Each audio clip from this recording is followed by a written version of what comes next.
फिजिक्समध्ये preparation करताना ज्याला असं डिमोटिवेट वाटतंय, ज्याला वाटतं की मला काहीच येत नाही, मला फिजिक्समध्ये काहीच येत नाही असं ज्याला वाटतंय, त्याच्यासाठी हा चॅप्टर सांगतोय. चॅप्टरचं नाव आहे सेमीकंडक्टर डिव्हाइसेस.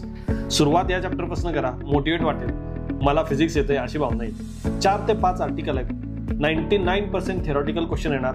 आला तर MCQ मध्ये किंवा 1 मार्कमध्ये छोटासा प्रॉब्लेम येऊ शकतो, नाहीतर मॅक्झिमम चान्सेस थेरॉटिकल. चॅप्टरची विभागणी 4 पार्टमध्ये आपल्याला करता येईल. पहिला आहे लॉजिक गेट, जे आपल्याला मॅथमॅटिक्सच्या मुलांसाठी लॉजिक या चॅप्टरमध्ये झालेलं आहे, थोडंफार तसंच आहे, इझिली तुम्हाला येऊन जाईल.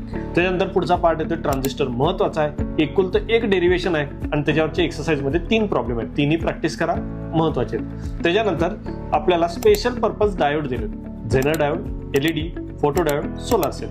चारीचे advantage, disadvantage, construction, working, application करून ठेवायचे.